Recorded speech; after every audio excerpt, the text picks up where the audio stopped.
Warahmatullahi wabarakatuh. Waalaikumsalam warahmatullahi wabarakatuh. Bismillahirrahmanirrahim. Sholatu wassalamu ala asrofil anbiya'i wal mursalin wa ala alihi wa sahbihi ajma'in amma ba'd.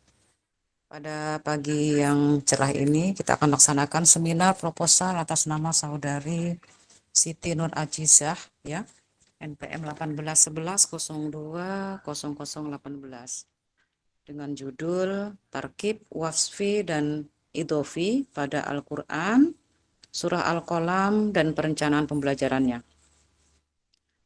Tim seminar pada kali ini selaku moderator saya sendiri, Dr. Umi Jira MPD, Sekretaris Bapak Irwan Dhani MPD, pembahas utama Bapak Ahmad Nurmizan MA, pembahas pendamping 1 Bapak Dr. Zulhanan MA, dan pembahas pendamping 2 Bapak Ahmad Iqbal MA. Baiklah, kita awali sama-sama dengan membaca basmalah. Bismillahirrahmanirrahim. Berikutnya diberikan kesempatan kepada Siti Nur Ajizah untuk memaparkan cara penelitiannya seperti apa ya. Silakan, tidak untuk Anda baca seperti poin ini saja. Baik Ustazah. 5 menit, 7 menit ya. Baik Ustazah. Bismillahirrahmanirrahim. Assalamualaikum warahmatullahi wabarakatuh. Assalamualaikum warahmatullahi wabarakatuh. Sebelumnya saya ucapkan terima kasih kepada moderator Ibu Dr. Umi Hijriah MPD yang telah membuka seminar proposal pada pagi hari ini. Yang terhormat Ustazah Dr. Umi Hijriah MPD selaku Ketua Sidang. Yang terhormat Ustadz Ahmad Nurmizan MA selaku penguji utama. Yang terhormat Ustadz Dr. Zulhanan MA selaku penguji pendamping pertama. Yang terhormat Ustadz Ahmad Iqbal MA selaku penguji pendamping kedua. Yang terhormat Ustadz Irwan Dhani MPD selaku sekretaris, dan teman-teman semua yang telah hadir dalam seminar proposal ini. Sebelumnya, perkenalkan, nama saya Siti Nur Ajizah, NPM 1811020018 dari Prodi Pendidikan Bahasa Arab. Sebelumnya saya akan menjelaskan seminar proposal pada pagi hari ini dengan judul Tarkib, Wasfi dan Idhofi pada Al-Quran, Surah Al-Qalam dan perencanaan pembelajarannya. Sebentar Ustazah untuk PPT. Tak bisa di-share? Bisa Ustazah, sebentar.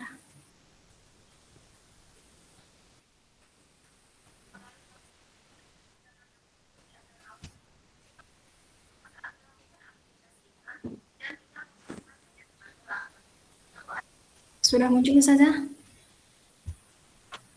Sudah. Baik.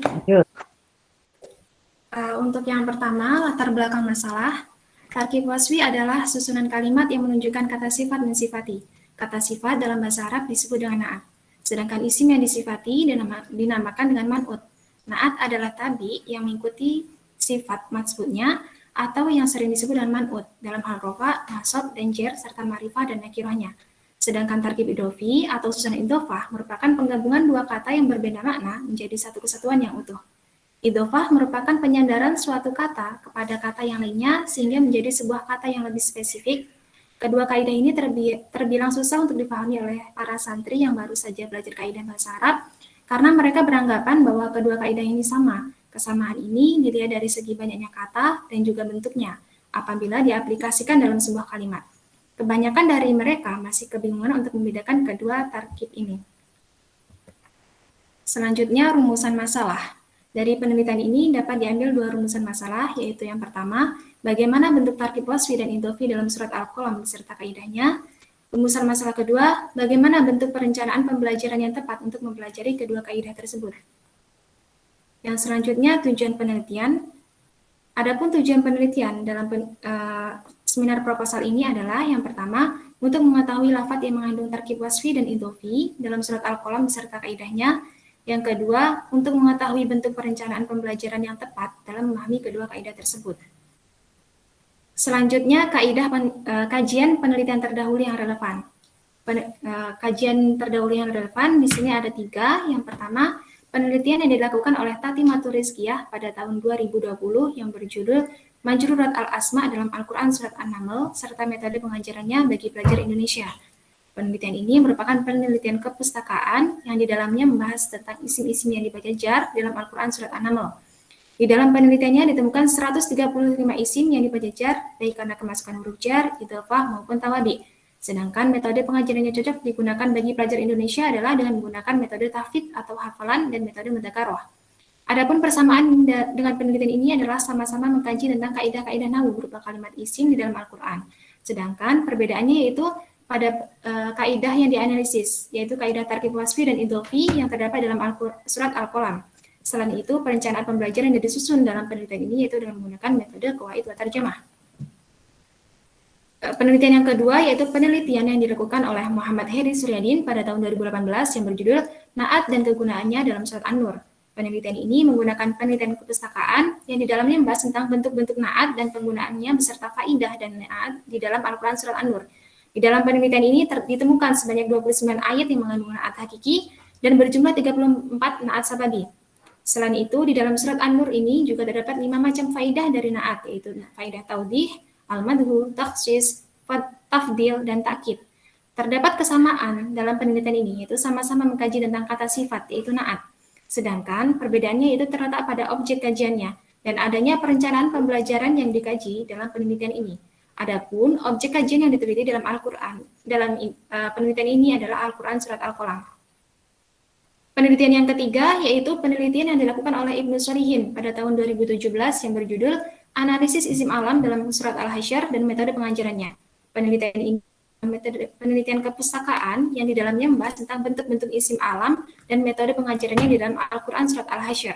Di dalam penelitiannya ditemukan sebanyak 85 isim alam dan metode pengajaran yang digunakan menggunakan metode qawaid wa tarjamah. Terdapat kesamaan yang dapat ditemukan dalam penelitian ini, yaitu sama-sama mengkaji tentang kaidah ilmu nahwu di dalam Al-Quran. Sedangkan perbedaannya yaitu terletak pada kaidah yang dianalisis, objek kajiannya, dan adanya perencanaan pembelajaran yang disusun dalam penelitian ini.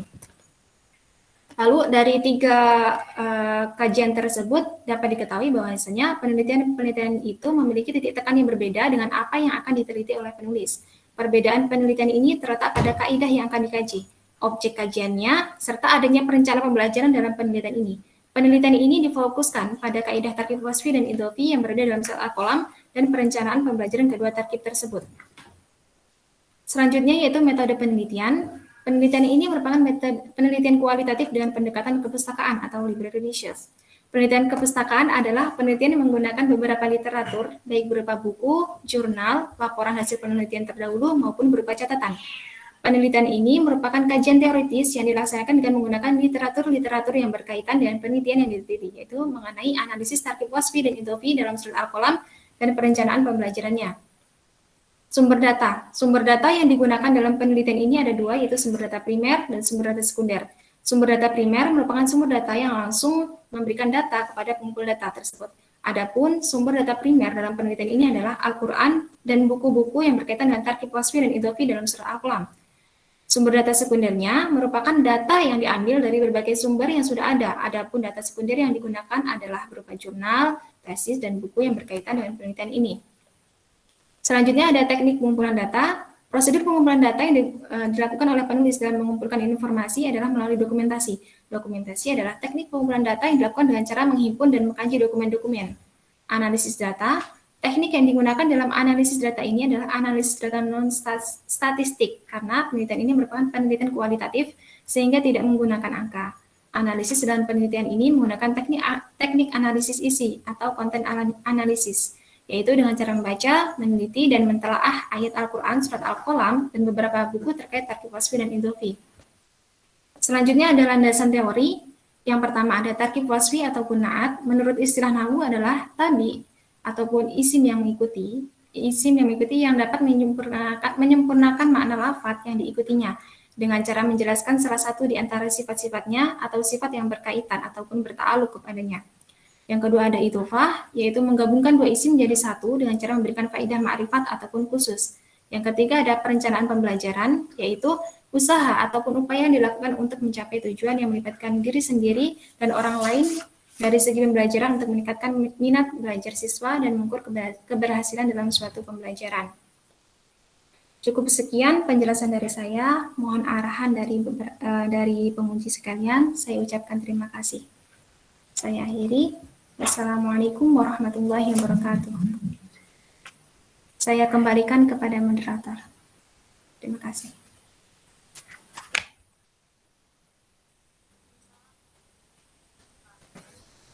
Oke, Aziza. Nah, Ustazah. Aziza, ini sebenarnya Nah, menarik ya kajian kamu ini ya. Karena kita lihat memang selama ini belum ada nih tentang membahas tentang ini ya, tarkib wasfi dan idhofi dalam pada Al-Quran surah Al-Qalam. Nah, tentunya kamu nanti ada alasan-alasan mengapa memilih judul ini, terutama mengapa memilih surat Al-Qalam, gitu ya. Kenapa memilih surat Al-Qalam? Kan apa ada 114 surat dalam Al-Quran. Kenapa kamu memilih surat Al-Qalam? Alasannya apa kira-kira, Aziza? karena surat Al-Qalam itu kan di dalamnya itu memiliki unsur-unsur tersendiri, Ustazah. Misalnya lafadznya itu sederhana. Sederhana itu bisa dilihat dari bentuknya, yaitu rata-rata yang tarkib wasfi dan idhofi dalam surat Al-Qalam itu memiliki jumlah mufrad. Jadi para anak-anak itu apalagi pada tingkat awal itu lebih mudah memahaminya. Dan pesan yang terkandung di dalam surat Al-Qalam ini lumayan bagus karena pada awal pesan itu mengajarkan pada seseorang untuk menjadi manusia yang terdidik dengan cara membaca dan juga menulis apa yang telah dia pelajari. Lalu di ayat-ayat selanjutnya itu mengajarkan pada Contohnya yang mana? seseorang. Contohnya coba satu ayat saja yang sederhana, yang menarik itu seperti apa? Contohnya seperti tarkib wasfi dalam surat Al-Qalam, itu contohnya lafadz wa innaka la'ala khuluqin azim. Lafadz khuluqin azim. Khuluqin itu bentuk mufrad, azim juga mufrad seperti itu salah. Itu tarkib apa? Tarkib wasfi. Wasfi. Oke. Apalagi? Contoh dari tarkib idhofi seperti ma anta bini'mati rabbika bimajnun. Ma anta bini'mati rabbika, nikmati rabbika, nikmati itu berupa mudhaf, rabbika mudhaf ilaih. Seperti itu saja. Oke. Kamu hafal ya surah Al-Qalam ya? Insyaallah saja. Ada berapa ayat? Ada 52 ayat. 22 ayat. Oke. Modal. Mudah-mudahan tuh hafal sudah menjadi modal ya. Baik. Ini kita akan bahas ya seperti apa lanjutannya. Ini dipersilakan yang pertama kepada pembahas utama. Dipersilakan Pak Ahmad Nurmizan, MA, untuk memberikan masukan dan pertanyaan. Silakan Pak Mizan. Baik, terima kasih. PT-nya ditutup aja kali Pak. Baik, Ustazah.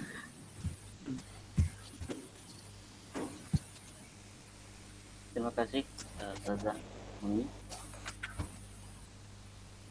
Assalamualaikum warahmatullahi wabarakatuh. Waalaikumsalam warahmatullahi wabarakatuh.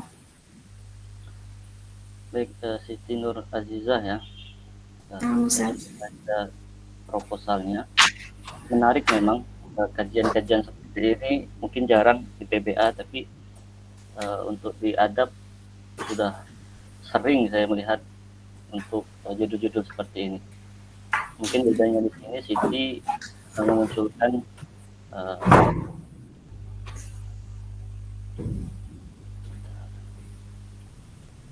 perencanaan pembelajarannya ya. Yang ingin dianalisis oleh Siti ini apanya ini? Yang dianalisis Hanya memunculkan tarkib wasfi dan idofinya saja atau nanti lebih mendalam lagi? dari memunculkan tarkib wasfi dan idhofi, lalu pengirobannya, lalu nanti akan muncul sebuah perencanaan pembelajaran berupa RPP. Tapi kalau untuk masalah tarkib wasfi idhofi itu sudah ada yang bahas belum? Dari yang telah saya lihat dari jurusan PBA sendiri itu jarang sekali Ustadz. Sepertinya belum ada. Lalu untuk di kampus lain itu mungkin hanya sebagian saja, salah satunya saja Ustaz. Kalau tarkib wasfi, tarkib wasfi, tarkib idofi begitu Ustaz. Gitu. Nah, kalau di I'rabul Quran banyak kitab sudah lengkap ini ya, memunculkan tarkib wasfi dan idofinya sudah ada, i'rabnya sudah ada. Nah, mungkin nanti di perencanaan pembelajarannya yang lebih dibahasakan dalam bahasa pembelajaran ya. Itu. Nanti kalau butuh referensi untuk mengunculkan itu ada, nanti bisa ke saya yang untuk kitab-kitab I'rabul Quran ini. Saya kira tadi hanya mengunculkan saja, tapi sudah bahas i'rab, ya bagus berarti. Kemudian masalah ketertarikan Siti ini apa? Karena ada beberapa kenapa saya tertarik dengan judul ini. Yang pertama, saya mengambil tarkib wasfi dan idofi karena banyak sekali para santri, khususnya yang tingkat awal itu masih susah Ustadz membedakannya. Kesusahan ini tuh dilihat dari bentuk katanya. Itu kan sama-sama dua ya Ustadz. Mungkin karena mereka kurang memahami secara mendalam, itu jadi mereka susah Ustadz. Karena kesusahan. Susahnya dilihat dari apa? Dari itu Ustadz, mereka tuh beranggapan kalau tarkib wasfi sama idofi itu sama ketika di dalam sebuah kalimat. Karena kan mereka di sana baru belajar mengenai ya seperti kaidahnya, seperti itu. Belum dimasukin ke dalam sebuah kalimat. Ketika berada di sebuah kalimat, mereka tuh kebingungan, oh yang mana yang tarkib wasfi, mana yang tarkib idofi, seperti itu Ustadz. Kalau dari kalimat itu ya, dari makna kesulitan tidak? Dari makna mereka juga karena di sana juga bukan pondok modern, karena pondok Salafi, jadi bahasa Arabnya itu masih ya sekitar biasa aja Ustadz. Jadi nggak terlalu, jadi maknanya juga perlu dikaji lebih dalam Ustadz. Berarti nanti munculkan ya pembahasan maknanya. Iya, Bisa ditambah di rumusan masalah pembahasan makna, bukan hanya munculkan tarkib wasfi dan idofi. nah Ustadz. Kemudian untuk penulisan ya, penulisan proposal untuk footnote-footnote-nya itu masih beberapa yang saya bingung.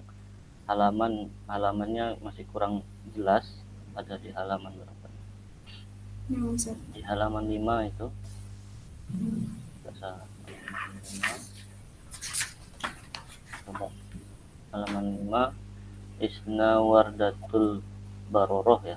Ini sebenarnya halaman berapa yang dikutip?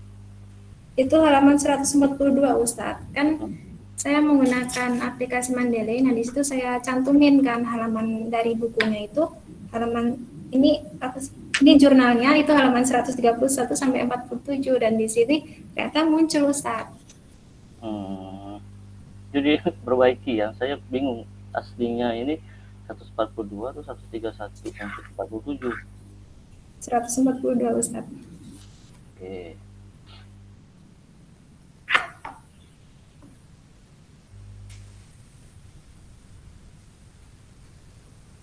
Kemudian untuk di latar belakang ya, latar belakang masalah, isinya ini masih banyak yang belum berkaitan tentang judul dari Siti. Siti sini muncul tulisannya manusia merupakan makhluk hidup yang tercipta dengan perlengkapan fisik. Nah ini hal-hal yang tidak berkaitan bisa untuk dikurangi ya dengan judul. Jadi lebih mengkerucut saja, lebih spesifik ke arah tarkib misalnya. Jadi yang kurang masuk dalam ranah penelitian ini dihilangkan. Ya di paragraf pertama di latar belakang mungkin.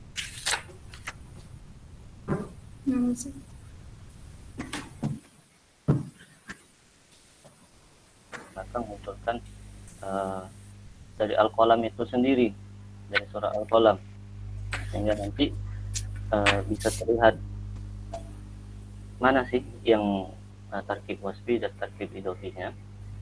Jadi ingin munculkan Al-Quran karena Siti memang sudah membahas Al-Quran tentang Al-Qalam, jadi munculkan saja ya surat Al-Qalamnya.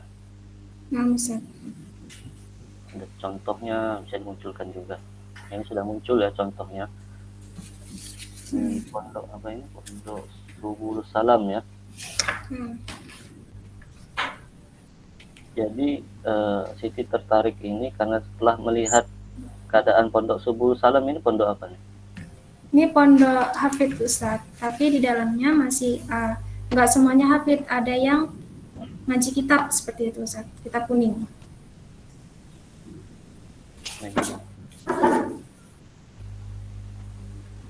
Nah, Siti salah satu pengurus di pondok pesantren ini. Bagaimana Ustadz?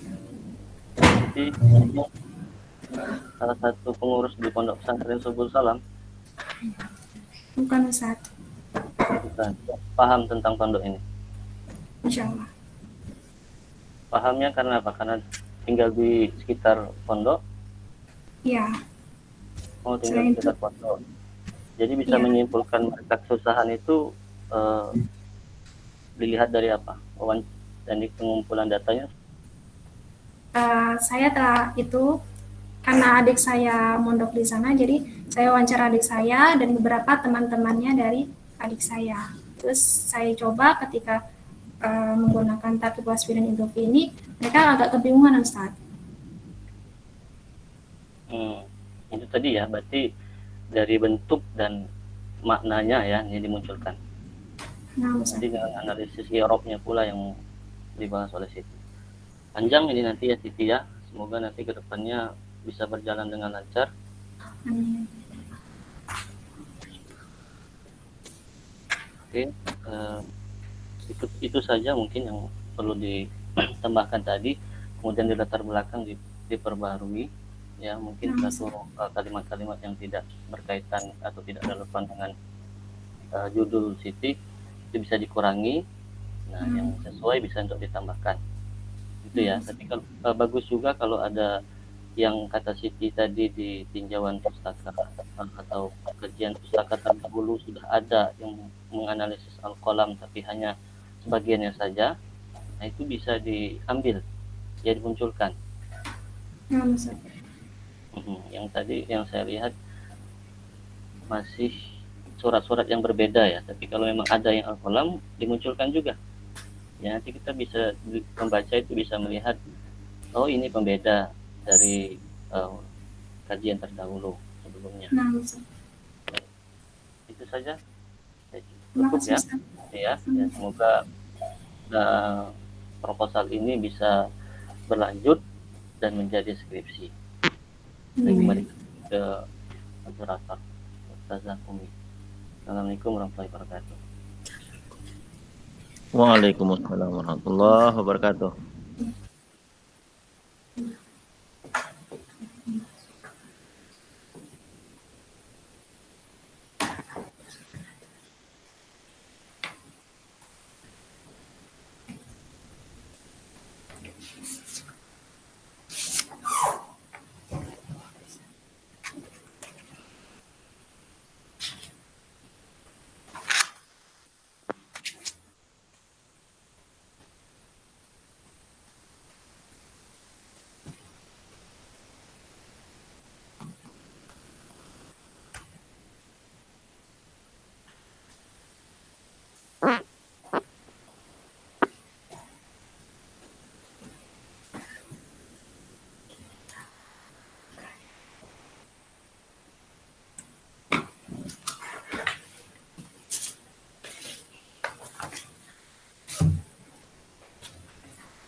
Bumi lanjut Bumi.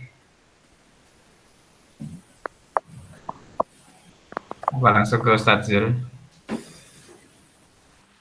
Oke, baik. Terima kasih Pak Miza. Mungkin langsung ke Ustadz Zul aja dulu. Baik, terima kasih. Ya. Baik, terima kasih waktu yang diberikan kepada saya. Tim seminar yang saya hormati, Siti Nur Azizah ya. Ya, Ustaz. Ya. Tadi bagus masukan dari Pak Ahmad Nurmizan ya. Hal-hal yang tidak penting di latar belakang itu ya dibuang. Memang yang berkaitan aja kayak Tarkib Wasfi dan Idofi ini kan dia kan bagian dari qawaid. Nah, jadi mulainya dari situ bisa. Jadi bahwasanya tarkib wasfi dan idofi adalah bagian dari kawaid. Baik. Nah, gitu. Nah, baru bla bla bla bla selanjutnya. Setelah itu desain atau perencanaan pembelajarannya oleh ke situ. Karena di latar belakang itu berkali-kali waktu bimbingan kan Bapak sudah tegaskan di situ. Pertama itu harus ada paparan sekilas tentang substansi masalah yang akan diteliti, diperkuat oleh Data. data. Karena ini penelitian pustaka ya. Nah, Ustaz. Nah, ya berarti kan datanya itu dari hasil apa yang kamu baca. Itu ya, kalau di lapangan, data lapangan. Nah, kemudian yang kedua, itu harus ada grand teorinya. Grand teori itu di situ kan ada tarkib wasfi dan idofi. Apa itu tarkib wasfi, apa itu tarkib idofi, dan apa itu perencanaan pembelajaran. Nah, itu harus ada di latar belakang. Yang ketiga, tadi yang ditanyakan oleh moderator Bu Dr. Umi Hijriah, alasan akademis. Kenapa tertarik untuk mengkaji tarkib wasfi dan idofi dalam surat Al-Qalam. Al-Qalam? Tadi kan sudah dijawab ya. Sudah, Ustaz. Nah, sudah dijawab tadi. Ya bagus, berarti sudah memenuhi persyaratan. Tinggal hal-hal yang tidak berkaitan itu tadi dibuang, kata Pak Nurmizan tadi, itu benar itu. Untuk apa kalau nggak berkaitan kan? Nah, kemudian poin yang keempat, ya. Poin yang keempat itu harus ada rancangan temuan baru penelitiannya. Gagasan penulis itu harus ada, itu disebutkan di situ ya.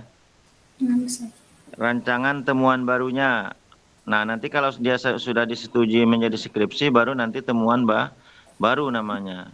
Jadi beda dengan temuan penelitian yang akan dibahas. Apa permasalahannya, apa rumusan masalahnya? Ini Ustaz, bagaimana bentuk tarkib wasfi dan idofi dalam surat Al-Qalam dan bagaimana perencanaan pembelajaran tarkib tersebut? Ya, berarti tarkib wasfi dan idofi itu dilihat dari aspek makna dan jumlah. Nah, Ya, berarti yang akan dilihat dalam segi i'rabnya itu makna dan jumlah. Terus kemudian akan melihat perencanaan pembelajarannya. Berarti kalau perencanaan pembelajaran nanti dilihat tuh tujuan, materi, kemudian pendekatan, ya, metode, teknik, media, dan evaluasi. Nah, itu nanti itu jangan lupa itu.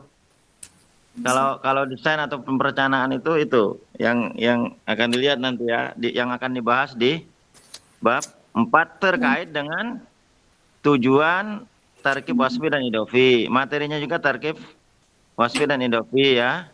Terus metode yang digunakan ada pendekatan, metode, teknik, dan media yang kaitannya dengan tarkib wasfi dan idofi. Kemudian evaluasinya berkaitan dengan tarkib wasfi dan idofi. Jadi terarah dia nanti di bab 4 itu ya. Nah, itu. Mungkin hanya itu dari saya. Saya kembalikan kepada moderator. Terima kasih. Assalamualaikum warahmatullahi wabarakatuh. Waalaikumsalam warahmatullahi wabarakatuh. Terima kasih, Kak Zul. Langsung saja ke Ustadz Iqbal. Silakan Ustadz Iqbal, Ahmad Iqbal. Ya, syukur Ustazah. Bismillahirrahmanirrahim. Assalamualaikum warahmatullahi wabarakatuh. Waalaikumsalam warahmatullahi wabarakatuh. Tim seminar yang saya hormati, mohon izin. Siti apa namanya? Siti Nur Azizah, Ustaz. Ya, Siti Nur Azizah ya. Tadi sudah banyak masukan yang sama tadi yang disampaikan tadi Ustaz Mizan, untuk yang tidak relate ya istilahnya, nggak relate dibuang, tambahkan saja kalau mau diganti dengan yang lebih relevan ya. Kemudian karena ini kawaid ya, kelas berapa Nur Siti, Pak saya? Untuk materi kelas berapa? Untuk itu saat santri awal pondok. Santri awal itu kelas 1, terus 7. Iya. Nah. Ya. Jadi jangan sampai nanti materi itu keluar dari silabus kurikulum yang sudah ditetapkan. Jadi kamu jangan merancang materi sendiri, karena merancang materi itu kan sekolah atau madrasah itu sudah punya apa namanya susunan gradasinya ya. Ada gradasinya, tidak mungkin bisa kalau awal itu langsung apa namanya materi yang pertama kali itu kamu langsung tarkib waspi atau idopi kan gitu. Biasanya isaroh dulu, isim isaroh, kemudian domir begitu kan, ya unsur gradasinya. Jadi jangan membuat materi di luar dari silabus. Memang materi ini ada kan? Ada, Ustaz. Ya, baru nanti apa namanya ada seleksi, gradasi. Kalau penyusunan materi apa namanya yang penyusunan materi itu ya ada pemaparan dan repitasi gitu kan, biasanya gitu bahan ajar itu. Terkait perencanaan pembelajaran ini apa namanya mengingatkan saja, kan sekarang ini pembelajaran masih online ya, masih online, belum PTS ya. Bagian sudah mulai apa namanya berangsur masih berapa persen gitu. Jadi di awal-awal pandemi ketika saat lockdown itu memang kementerian itu sudah menerbitkan RPP untuk pembelajaran online ya. Ustaz. Sudah pernah belum lihat bentuknya? Sudah, Ustaz. Titi. Nah itu, Titi mau buat yang mana? Karena kan ini masih di tingkat pondok ya Ustadz ya. Itu tuh untuk kajian jurumiyah Ustadz. Tingkat awalnya kan mereka di kajian jurumiyah. Jadi mereka juga nggak online Ustadz. Ya, mungkin bisa misalnya kalau mau apa namanya membuat sesuatu yang apa ya, yang lebih menarik, buat perencanaan itu desain yang memang itu hybrid, jadi bisa diterapkan di online atau offline. Misalnya kan selama ini kan RPP itu untuk offline ya, kemudian kemarin ada RPP offline, ada untuk online. Coba kalau bisa kamu kombinasi, ini RPP perencanaan ini bisa diterapkan secara online atau offline gitu kan. Ya itu bisa aja kan, tetap misalnya apa namanya pilih saja strategi yang Ustaz Zul tadi sampaikan, metode pendekatan, itu harus sesuai pendekatan, apa namanya metode, strategi, tekniknya nanti itu harus apa namanya sesuai dengan tujuan pembelajarannya per unit itu ya, tujuan pembelajaran per unitnya. Jadi dipecah lagi, di breakdown lagi per unit. Apa namanya metode pendekatan dan sebagainya itu sesuai. Kemudian evaluasinya seperti apa ya, dibuat juga evaluasi itu ya memang mungkin untuk diaplikasikan di online atau offline misalnya begitu kan. Jadi RPP ini tidak disebut ini offline tapi dia aplikatif di apa namanya baik secara online ataupun offline gitu. Itu ya. Kelas 7 awal ini pertemuan keberapa tarkib waspi ini? Tarkib waspi idofi ini? Itu lebih tepatnya kan di pondok ya Ustadz, di kajian jurumiyah. Dan itu tuh dia bukan di ya.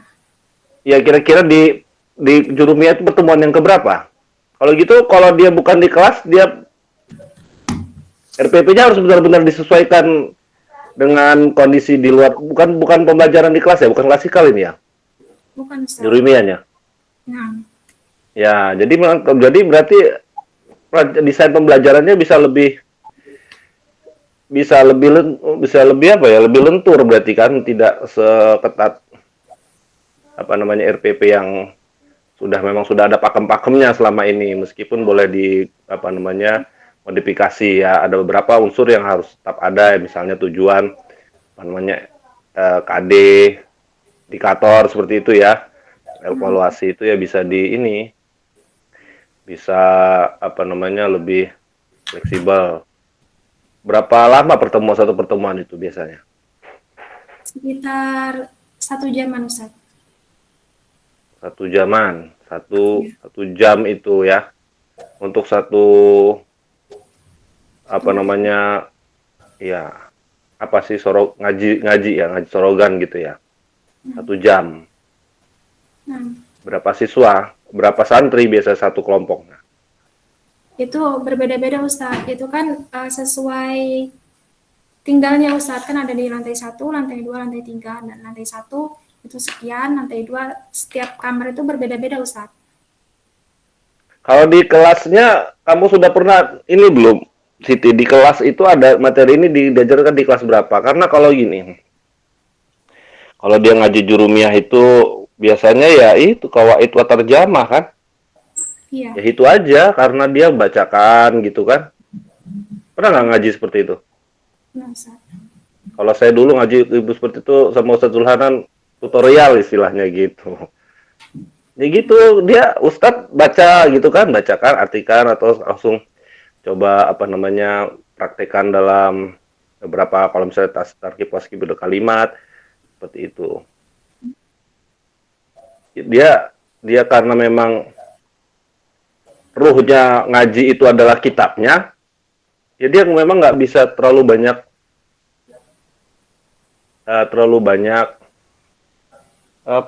variasi gitu, Siti. Mungkin kalau memang di kelas juga ada, bisa lebih untuk perencanaan yang di kelas aja gitu. Coba dicari di tarkib waspi itu di kelas berapa, di materi di pertemuan keberapa gitu. Biar lebih variatif, bisa lebih ini nanti perencanaan pembelajarannya. Setahu saya kalau ngaji itu ya dia bukan tidak efektif, efektifnya ya begitu karena dia ngaji kitab, bukan nggak efektif. Tapi memang dengan cara yang nggak terlalu variatif, yaitu gitu. Ya. Jadi saya rasa itu saja dari saya. Terima kasih tim seminar, Ketua Sidang, Ustadz Dr. Zulhanan dan Pak Irwandani, Ustadz Mizan. Assalamualaikum warahmatullahi wabarakatuh. Waalaikumsalam. Terima kasih Pak Iqbal. Oke ya, Siti Nurhaliza, Nah, Ustaz. paham ya maksudnya Ustadz Iqbal tadi ya? Insya Allah paham Ustaz. Pasti masukan-masukannya dari Ustadz Ahmad Nurmizan, Ustadz Zul, dan juga Ustadz Iqbal. Ya, yang terakhir tadi Ustadz Iqbal itu maksudnya untuk perencanaan, nah itu seperti apa kalau diterapkan di kelas yang non formal kan? Kalau di sini di pesantren ya non formal, kajian kitab itu kan biasanya non formal.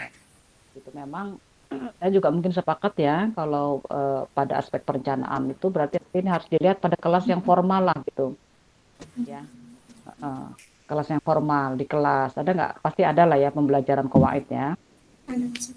qawaid nahwiyah. Mungkin nanti kamu lihat di kelas berapa, ada di silabus di pesantren mana ini rencananya yang akan dilihat. Di pesantren Subul Salam Ustaz. Salah. Dia ada klasikalnya nggak itu pesantren tuh? Ada klasikalnya nggak? Ya ada Ustaz, tapi kayak semacam ya tingkatan kitabnya gitu Ustaz. Ya. Ya, berarti nanti dilihat yang kelas yang klasikalnya, bukan yang sorogannya ya. Lebih kepada klasikal, karena nanti kalau ngeliat perencanaan pembelajaran berarti melihat lebih luas pada proses pembelajaran gitu loh. Ada perencanaan itu kan mungkin tadi kata Ustadz Zul bilang ada mulai dari tujuan, strateginya apa, metodenya apa, dan sudah sampai ke evaluasi gitu ya. Kan hasilnya seperti apa nanti kemampuan anak-anak ini. Sampai ke sana ini nanti kalau misalnya kamu ingin merencanakan atau membuat desain pembelajarannya itu seperti apa untuk mengajarkan tarkib ini tadi ya. Dan pokoknya sudah kira-kira diajarkan di tingkat itu atau di kelas berapa itu, tingkat berapa ini kira-kira yang sudah diajarkan dengan tarkib wasfi dan idhofi. Ini sudah tingkat atas ini kayaknya ini kan. Apa kelas awal ini, kayaknya bukan kelas awal lagi kalau sudah tarkib idhofi mah. Di itu saja. Sudah ke atas, Di apa namanya, di kitab Jurumet biasanya udah meskipun tingkat awal tapi udah agak semester depannya gitu saja. Makanya nanti Ya kalau di dilihat, jurumiyah itu udah bagian-bagian akhir itu. iya, bukan di awal. Dan Bukan di kelasnya juga pertengahan, di bagian akhir itu. Tarkib Wasfi Idofi itu. itu Nah, ya. misalnya. Kemudian benar kata Ustaz Zul tadi, kemenarikannya apa? Nah, itu yang harus digali ya. Kenapa kamu tertarik? Kira-kira nanti perbedaannya juga apa dengan penelitian yang sudah dilakukan oleh sebelumnya, ya. Kan sudah banyak ini sebetulnya penelitian tarkib ini sudah banyak sekali. Nah, kamu menggabungkan nih dua penelitian, kamu gabung ini sebetulnya antara tarkib idofi, tarkib wasfi, kamu jadikan satu, ditambah rencana pembelajarannya. Dan hati-hati jangan sampai nanti ada terjadi plagiasi ya. Makanya tadi harus ada rencana temuannya kira-kira apa. Nah, itu kira-kira dan apa yang membedakan dari penelitian yang kamu lakukan. Orang lain sudah lakukan. Karena Dan kalau kamu contoh-contohnya Tarkib Wasfi dan Idofi itu nanti dari surat Al-Qalam itu. Nah, Ustaz. Jangan keluar dari situ, kajian kamu tentang itu. iya benar. Itu ya, situ ya. Nah, sudah. Masukannya sudah banyak, kamu bisa mencatat dan mengingatnya. Ini sangat menarik. Mudah-mudahan kamu bisa menggalinya lebih jauh ya, dan temuannya juga nanti bisa bermanfaat buat pembelajaran di pesantren khususnya. Ini karena yang mengajarkan ini lebih jauh ya. Dengan apa tadi kamu katakan dengan sandarannya adalah kitab Jurumiyah gitu kan, yang digunakan di pesantren-pesantren. Masukan itu bisa. Baik, terima kasih kepada tim ya, Ustaz Zul, Ustaz Nurmizan, Ustaz Iqbal, dan Ustaz Irwandani. Dan peserta semuanya ini saya kira nanti bisa mengambil manfaatnya ya, teman-teman yang belum seminar nih biar termotivasi. Ini alhamdulillah sudah mengawal. Baik, terima kasih kepada tim. Kita akhiri mungkin sesi seminar ini dengan sama-sama membaca lafal hamdalah, alhamdulillah. Alhamdulillahirrahmanirrahim. Ya, makasih ya. Assalamualaikum warahmatullahi wabarakatuh. Waalaikumsalam. Waalaikumsalam warahmatullahi wabarakatuh.